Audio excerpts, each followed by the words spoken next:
السلام عليكم dhalinyaro soo dhawaada waa macalin Maxamuud cashkan wuxuu ka mid yahay daily vocabulary aynu ka qaadanayna cilmi academy halkan waxaynu ku baran doonaa 10 eray oo muhiim ah haatan sabuurada 7 aan ku qoray kuwa kalena waynu dadsin doonaa insha Allah 7 aynu baranaynaa waynu tirtireynaa deedna 3 kale aynu ku dareynaa okay eray koowaad waa study dhalinyaro waxaa la yiraahdaa wax markii si fiican loo dhis ama yani si very strong loo dhis for example hadaan ku dhaho the table is very sturdy. It means miiskan markii la hagaajinayay si xoog badan loo hagaajiyo ma jawaay.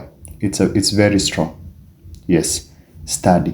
Sturdy waxa kale oo isticmaali kartaa kaba camal hadii si adag yihiin oo de bootkan hadda dadka inta badan petrolization ka shaqeeya qaataan ee afkoora birta kule sturdy iyadan waa dhigi kartaa. Yes, she wore sturdy boots. Waa boot adag ayay xirneed. Marka waa something strong wax adag. Erayga labaad waa starter waa qofkii inuu shigshigo oo hadalka ka kala lumo. Yes. Waxaa kaloo la yiraahdaa stammer waa shigshig. Starter iyadana waa shigshig. Marka labadan eray waa synonyms. Yes, ma isku micno. Starter iyo stammer waa qof markuu shigshigayo. For example, sometimes when you get nervous, you may stutter. Markii aad naxdid ama aad walwalsanta waxa laga yaabaa hadalka inaad heli weysid. Naxdin ama baqdin darteed. Subway is very simple. Subway waa trains yani systemka trainka ee inta badan Ingiriiska isticmaalaan ee dhulka hoostiisa mara. Waa underground train dhulka hoostiisa mara. Subway ayaa la yiraahdaa. Qof marka wuxuu ku leeyahay I normally take the subway to work. Baskaas train hoos marayaan qaata inta badan. Erayga afraad suud waa yani anything oo laga hagaajiyo leather waa maqaar. Tusaale kaba hadii laga hagaajiyo maqaar soft ah waxaan leenahay suede shoes waa maqaar kaba waxa laga hagaajiyo maqaar soft ah maqaar waxa la yiraahdaa baan dhahnay leather eraygan shanaad sun oo qoraxdi ah iyo tanned oo eray kala tan waa markuu yani qofka inta badan dadka cadaanka markay qoraxda cabaar hoos fadhiyaan and then jirkoodu isu yara bedelo jaallo soo noqda sun tanned ayaa la yiraahdaa. Yes, for example, he looked suntanned after the holiday. Yes.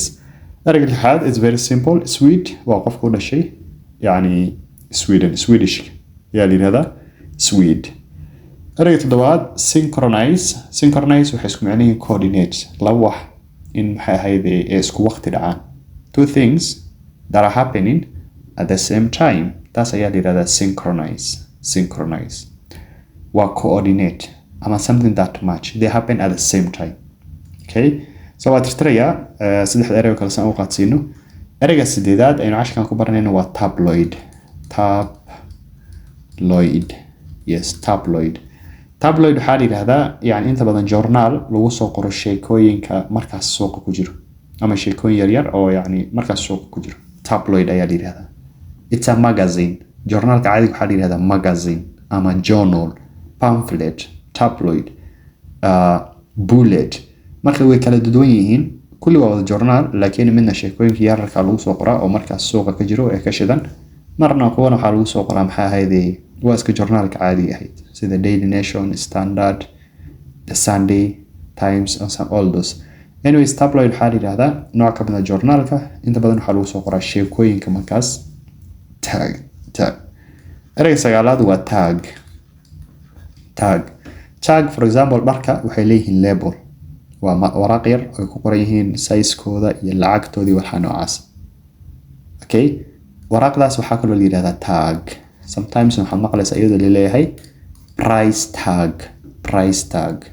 Yes, so funaanad ha ahaato, shirt ha ahaado, sarwaal ha ahaado, boorso aad gadanaysa ha ahaato dhammaantood waa tag. Yes, tag. Label ayay isku macnaheeyeen. Label waxaa ku qoran yani label waa meeshan. Okay, label waxay yani waxaa ku qoran size-koodii iyo qiimahoodii waxa noocaas. Yes, good. Another word erayga tobanaad ee ugu dambeeyo waa tan waa soo sheegnay suntanned. Tan waxa qof markuu cabaar oo qoraxda hoos jiifo oo maqaarkiisa brown soo noqdo. Anaga Afrikaan baynu nahay ma garanayo laakiin dadka cadaanka ah haduu cabaar oo qoraxda hoos jiifo maqaarkiisa colorkiisa uu isbedeli. It becomes brown. Kaas ayaa markii la yiraahdaa tan yani